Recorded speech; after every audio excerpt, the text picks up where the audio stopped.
दोस्तों, भारत में करीब 400 से भी ज्यादा जनजातियां रहती है, जिनकी कई उपजातियां हैं। उन्हीं आदिवासी जनजातियों में गोंड जनजाति भी शामिल है। गोंड जनजाति का गौरवपूर्ण इतिहास, समृद्ध सांस्कृतिक विरासत रही है। आज हम इस वीडियो में गोंड जनजाति के बारे में ही जानेंगे। हम जानेंगे कि आखिरकार गोंड किन लोगों को कहते हैं, गोंडों की उत्पत्ति कैसे हुई, गोंडों का इतिहास, गोंड आदिवासी भाषा संस्कृति, प्रमुख गोंड व्यक्ति एवं गोंड आदिवासी समस्याएं एवं मांगों के बारे में जानेंगे। मेरे प्यारे दोस्तों, आप वीडियो लास्ट तक जरूर देखना। आइए वीडियो शुरू करते हैं। गोंड आदिवासियों का परिचय। गोंड भारत का एक जाति समूह है। यह द्रविड़ मूल की जनजाति है।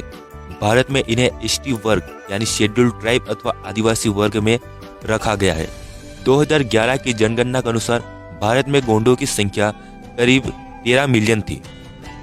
गोंड लोग गोंडी भाषा बोलते हैं, जिसे द्रविड़ परिवार की तेलुगु, कन्नड़ एवं तमिल आदि से संबंधित माना गया है। गोंड जनजाति मध्य प्रदेश, छत्तीसगढ़, झारखंड, उड़ीसा, महाराष्ट्र, आंध्र प्रदेश, कर्नाटक, पश्चिम बंगाल, गुजरात, तेलंगाना एवं उत्तर प्रदेश में मुख्य रूप से निवास करती है। आइए अब हम जानते हैं गोंड इतिहास के बारे में। गोंड आदिवासी अपनी उत्पत्ति भगवान शंभू यानी शिव से मानते हैं। भारत की जनजातियां मुंडा और भील एक ही नस्ल की मानी जाती हैं और गोंड भी उनमें शामिल है। गोंड आदिवासियों का अपना गौरवपूर्ण इतिहास रहा है। वर्तमान मध्य प्रदेश के एक बड़े हिस्से पर गोंडों ने सफलतापूर्वक शासन किया। वर्तमान छत्तीसगढ़, विंध्याचल, बुंदेलखंड और बघेलखंड के अधिकांश क्षेत्रों पर 18वीं सदी तक गोंडों का शासन रहा। 12वीं से 18वीं सदी तक गोंडों ने सफल शासन किया था। गढ़ा मंडला में जदुराई नामक गोंड राजा ने गोंडवाना का शासन स्थापित किया था। गोंडों में सबसे प्रतापी गोंड शासक संग्राम शाह और दलपत शाह थे। संग्राम शाह एक प्रतापी शासक थे जिन्होंने 52 किले जीते थे। जब उन्होंने 52 किले जीत लिए तब नरसिंहपुर का चौरागढ़ किला उन्होंने बनवाया था। उनके पुत्र दलपत शाह थे। दलपत शाह और चंदेल राजवंश में जन्मी दुर्गावती दोनों को विवाह करना चाहते थे, लेकिन चंदेल शासक इनके विरोध में थे। तब संग्राम शाह व दलपत शाह ने चंदेलों के विरुद्ध युद्ध किया और चंदेलों को हरा दिया। फिर आगे चलकर रानी दुर्गावती ने मुगल शासक अकबर व मालवा के बाज बहादुर से युद्ध किया। देवगढ़ में गोंड शासकों के बाद भील शासक हुए थे। लगभग 5 शताब्दियों के आधिपत्य में गोंड राजाओं के 4 प्रमुख केंद्र रहे, जिनमें सिरपुर, जुनोना, बल्लालपुर एवं चांदा थे।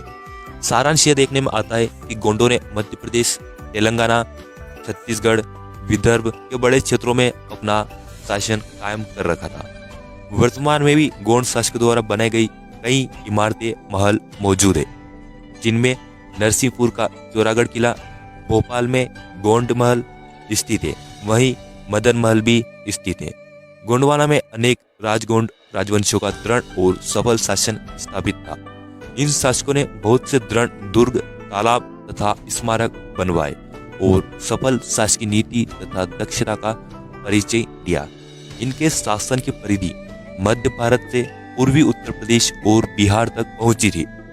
15वीं शताब्दी में 4 महत्वपूर्ण गोंड साम्राज्य, जिसमें खेरला, गढ़मंडला, देवगढ़ और चांदागढ़ प्रमुख थे।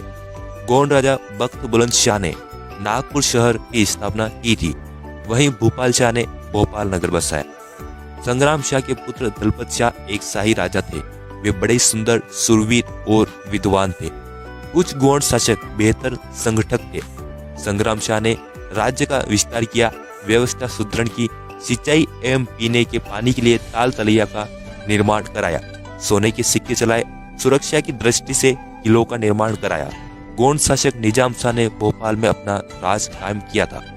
समय समय पर गोंडों का सामना राजपूत, मुगल और मराठा एवं अंग्रेजों से हुआ और गोंडों ने अपनी शक्ति का प्रदर्शन किया।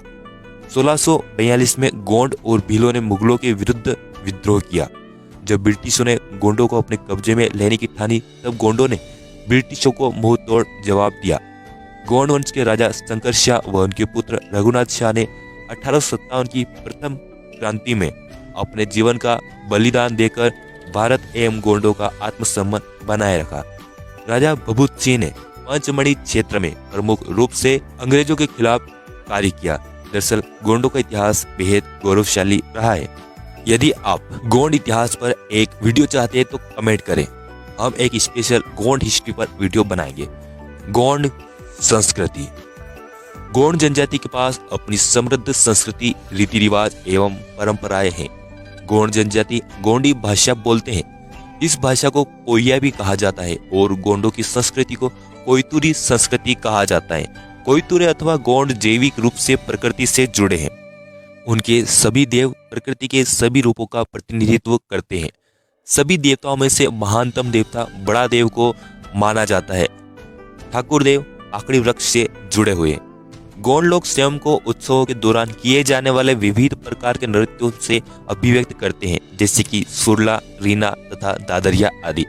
सैला नृत्य पहले कभी तलवारों के साथ किया जाता था, पर समय के साथ वे छड़ियों के माध्यम से यह नृत्य करते हैं। दादरिया गीत दूल्हे के आगमन पर किया जाता है। कर्मा नृत्य वर्ष में कभी भी किया जा सकता है, खासकर अतिथि आगमन पर पूरा परिवार कर्मा नृत्य करता है। गोंडों की अर्थव्यवस्था कृषि प्रधान होती है। गोंड रचनात्मक अभिव्यक्ति करते हैं जिनमें गुदना अथवा टेटू होता है। वर्तमान में ऐसे अनेक कलाकार हैं जो गोंड जीवन शैली की चित्रकारियों के माध्यम से इन परंपराओं में रुचि उत्पन्न कर रहे हैं। गोंड चित्रकारी की वर्तमान शैली को जगड़ कलाम कहा जाता है। आइए दोस्तों, अब हम जानते हैं प्रमुख गोंड व्यक्तियों के बारे में। प्रमुख गोंड व्यक्ति। राजा संग्राम शाह। संग्राम शाह प्रमुख गोंड राजा थे जिन्होंने 52 किले जीते थे एवं अपने राज्य में विकास कार्य किए थे। रानी दुर्गावती। रानी दुर्गावती एक सफल शासिका थी जिन्होंने मुगलों के विरुद्ध महत्वपूर्ण कार्य किए थे। रानी दुर्गावती दलपत शाह की पत्नी थी। शंकर शाह और रघुनाथ शाह। भारतीय स्वतंत्रता संग्राम में शंकर शाह और रघुनाथ शाह ने अंग्रेजों का विरोध किया। मराठा और भोसले राजघरानों ने मिलकर गोंड राजवंश को समाप्त करने का षड्यंत्र किया। गोंड साम्राज्य के प्रतापी महाराजा शंकर शाह ने उस दौरान घुटने नहीं टेके। अंग्रेजों ने इन तीनों राजघरानों को आपस में लड़ाया, लेकिन गोंडों ने ब्रिटिशों के विरुद्ध महत्वपूर्ण विद्रोह किया। जबलपुर में स्वतंत्रता संग्राम का बीजारोपण राजा शंकर शाह द्वारा किया गया था। कोमाराम भीम। कोमाराम भीम तेलंगाना के प्रमुख क्रांतिकारी थे। बाबूराव शेडमेक। मध्य भारत के रहने वाले बाबूराव शेडमेक ने भारतीय स्वतंत्रता संग्राम में महत्वपूर्ण रूप से अंग्रेजों का विरोध किया। उन्होंने चंदा जिले में विद्रोह का नेतृत्व किया था। गोंड आदिवासी रावण, महिषासुर, हिरण्यकश्यप, बाणासुर आदि को गोंड ही मानते हैं। गोंड अन्य आदिवासियों की मानता है कि जिन हिंदू ग्रंथों में जिन्हें राक्षस कहकर संबोधित किया गया है, दरअसल वे इस देश के मूल निवासी ही थे जिन्हें गलत तरीके से पेश किया गया है। समस्याएं और मांगे। पूरे भारतीय उपमहाद्वीप में आदिवासियों की प्रमुख समस्या यह है कि उन्हें शिक्षा, स्वास्थ्य सुविधाएं और बिजली आदि उपलब्ध ना के बराबर है। अधिकतर आदिवासी पहाड़ी और जंगली क्षेत्र में निवास करते हैं, जहां मीडिया भी ना के बराबर जाता है। आदिवासियों को जल, जंगल और जमीन पर लगातार खतरा मंडरा रहा है। विकास के नाम पर अंधाधुंध वनों की कटाई हो रही है। पहाड़ों को समतल किया जा रहा है। बांध निर्माण के कारण लाखों आदिवासियों को अपने घरों से बेदखल किया जा रहा है। गोंड आदिवासियों की मांग है कि उनका एक अलग गोंडवाना नामक राज्य बने। आदिवासी चाहते हैं कि उनका खुद का एक अलग गोंडवाना राज्य हो जहां सरकार आदिवासियों की ही बने। साथ ही साथ गोंड आदिवासी समय समय पर अपने जल, जंगल और जमीन की रक्षा हेतु कदम उठाते हैं। आदिवासी चाहते हैं कि उनकी संस्कृति, रीति रिवाज व परंपरा सुरक्षित बची रहे। आदिवासियों को शिक्षित करने हेतु दुर्गम इलाकों में स्कूल खोले जाए व आदिवासियों के विकास के लिए योजनाएं बनाई जाए एवं किसानों का कर्ज माफ किया जाए व किसानों की उन्नति हेतु सरकार कार्य करे। उम्मीद है दोस्तों आपको यह वीडियो पसंद आया होगा। इस वीडियो को अधिक से अधिक शेयर करें। कमेंट में आप बता सकते हैं कि आप किस टॉपिक पर अगला वीडियो चाहते हैं।